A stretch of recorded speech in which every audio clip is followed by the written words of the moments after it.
stand for in education. STEAM education is an approach for teaching and learning that integrates science, technology, engineering, the arts and math as pathway to guide learners to inquiry, discussion and critical thinking. STEAM education helps develop the capacity to take thoughtful risks, engage in meaningful learning activities, become resilient problem solver, embrace and appreciate collaboration, work through creative process.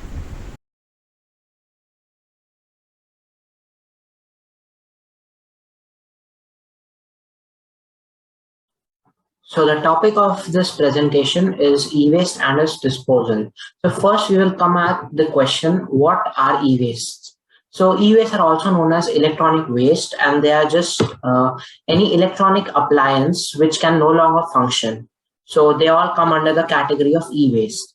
And some very common examples of e-waste are first mobile phone, a monitor, a printer, and a motherboard. So now we will discuss how e-waste can be a hazard to the environment. So first of all, e-waste, they constitute of many things, such as they have their circuit boards in that plastics, metals and non-metals are combined and are used. So these are mostly toxic, and these toxic substances can pollute our soil and underground water system. And consumption of these toxicated substances can have long-term effects which can lead to birth defects and some abnormalities. So this graph, it shows the e-waste generation in the time period of 2000 to 2013. So here the dark blue bar represents the total amount of e-waste produced in the year. The light blue represents the amount that was thrashed away, and the smallest bar, it represents the amount which was actually recycled. So it is very, very, very understandable from this graph that the amount of e-waste which was thrashed is humongous in comparison to the amount which was recycled. And this graph is still valid till today. So now we come to India's contribution to e-waste production. So India is the third largest e-waste producer, and it produces 3.23 million metric tons of e-waste every year, and it is just behind US and China. This following graph shows the amount of e-waste produced by India, and it estimates the amount of e-waste to be produced by year 2025. And as you can see, it is an 8-figure number, and it is a very huge number. Now we come to methods of e-waste disposal. So the method of e-waste disposal, it has many steps. So one of the first steps is segregation, non-metals and metals. And in metals, there are three categories. First are valuables, then are toxic, and then are non-valuables. Non-valuables mostly include like copper, zinc, aluminium, iron, and whereas valuable includes silver and gold. So what happens is that the toxic substances, so in order to treat the toxic substances, they are mostly incinerated, and especially mercury, like it is very infamous for its very toxic effects. So what it is done, it is usually dumped into the landfill after being treated. But this is not the way to treat it, because it can still pollute the soil and the underground water system.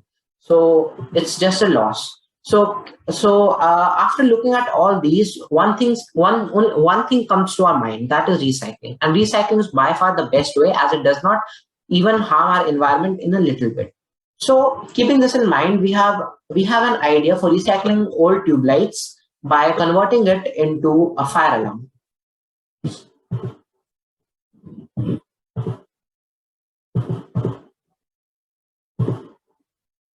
So the material required are first a tube light starter, which can get at your home. You can just break open a tube light, a 9-volt DC buzzer, a 9-volt battery, and some material for soldering, like such as a soldering iron, soldering wire, and then some wires for making just connections. So we come to the construction of the alarm. So it has the starter of the tube light, which looks like this. Glass-like tube, and we have to, and it is enclosed in a plastic covering, as we saw in the previous slide. So first we have to take off the covering, and we have this part wherein you can see a hook-like structure. And so we have to connect one of the legs of it with the DC buzzer and the other leg with the battery. And now the end thing, and at the end we have to use a wire to connect the another terminal of the battery and the other wire of the DC buzzer. So how does it work? What is the principle? The role of the starter here is to just complete the circuit when there are high temperatures. So when there are high temperatures, so what happens is that the hook, it expands, as it is a property of solids that they expand on heating and contract on cooling. So it expands and it creates a connection between these two legs, as you can see here. So what happens is that when it establishes the connection, the current starts to flow. And when the current starts to flow, the circuit gets complete, and the current flows into the DC buzzer, which starts beeping. So you are alarmed when it detects very high temperature in case of fire.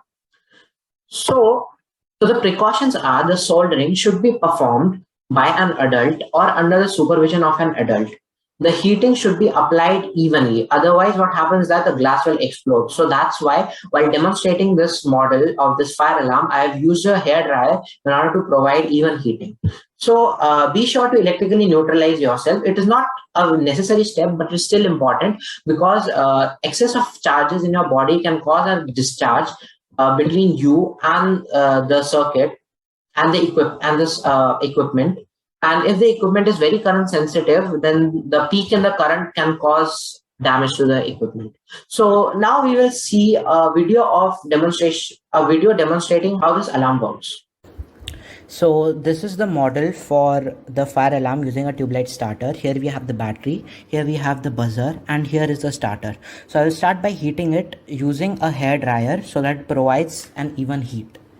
It will be quite loud, so I'll suggest turning down your volume.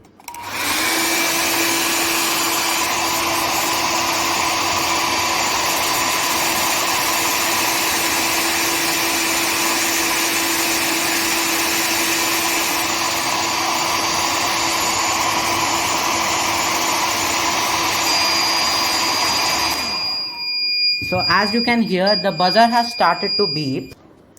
So this is 2 minutes later after the buzzer has finally stopped. This is because when the hook it was connected to the wires, the circuit was closed and the buzzer was producing the sound. But after some time it has cooled down and it is not connected anymore. So hence the buzzer has stopped making the sound. Thank you.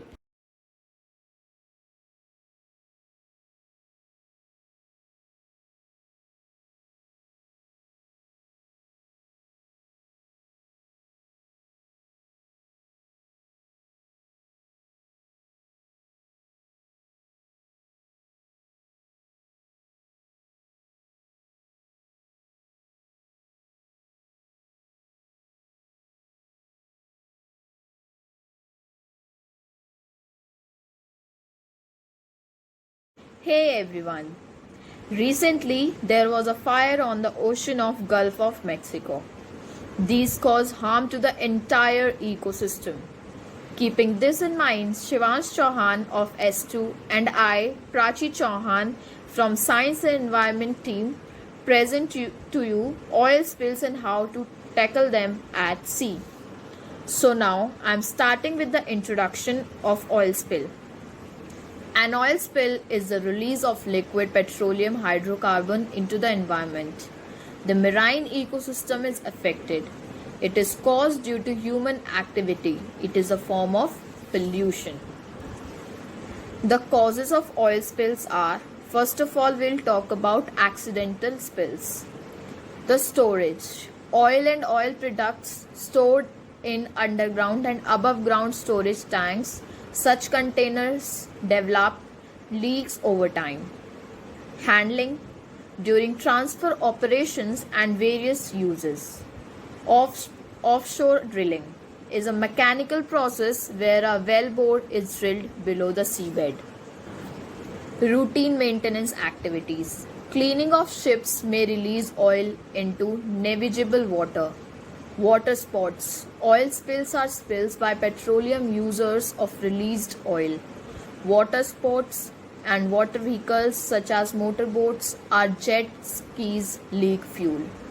Intentional oil discharges. These intentional discharges account for twice as much oil entering the ocean. How oil spills can be an environmental problem. Oceanic oil spills became a major environmental problem in the 1960s, chiefly as a result of intensified petroleum exploration and production on continental shelves and the use of supertankers capable of transporting more than 5 lakh metric tons of oil. Thousands of minor and several major oil spills related to well discharges and tanker operations are reported each year, with the total quantity of oil released annually in the world's oceans exceeding 1 million metric tons. Oil spill effects on environments and habitats can be catastrophic. They can kill plants and animals, disturb salinity or pH levels, pollute air or water. Combined with natural seepage from the ocean floor, these sources add oil to the world's waterways at the rate of 3.5 million to 6 million metric tons a year. Major oil spills are the Amoco Cadiz oil spill in 1978, the Castillo de Bolivar oil spill in 1983, the Colva River spill in 1994, the incidents of the Nauras oil field in 1983, the Ming Bullock or Fergana Valley oil spill in 1992, the Exstock 1 oil spill in 1979, the Atlantic Empress oil in 1979. Oil spill effects on environment in water. When there are oil spills in the ocean or fresh water, it does not blend. Oil floats on the surface of salt and fresh water. This blocks sunlight from reaching oceanic environments. Thus, the entire food chain of an ecosystem is impacted. Oil environmental impact on the coastline. Oil spills has harsh effects on the coastline. Pictures of oil-covered birds and sea mammals are common. Oil is thick and sticks to everything it touches. Oil even impact on habitat and wildlife. Beneath the water, there is very delicate balance in the reefs and shallow water habitats. Methods to tackle the oil spills at sea. Activities are performed to see that, and the activities are as follows. Good morning everyone. Today I will show you the activity based on oil spill. And the name of the activity is observation. So let's start. This is the water and now we will put some oil into it.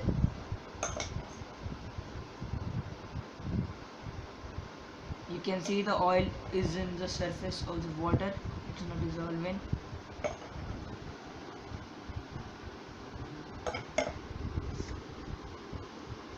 And now take the cotton and put the cotton gently to the oil.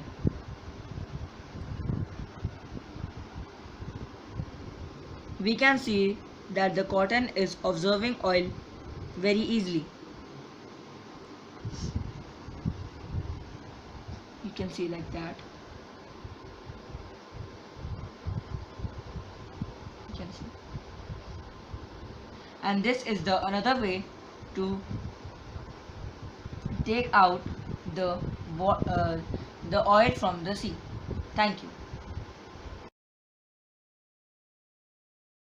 So now we will take a look on another technique. So here we have unspilled oil again, and now we are going to pour it in the water just like this.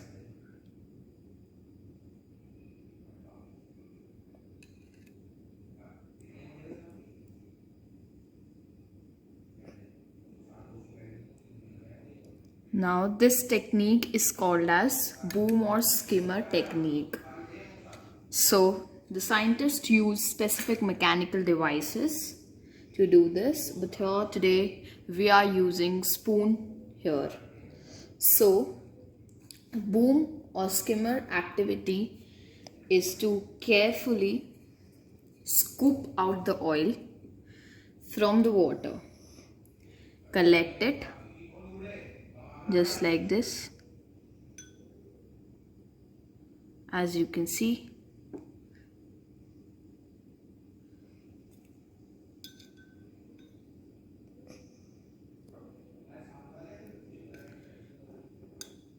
You can see we are grabbing a lot of oil, but it takes a long time.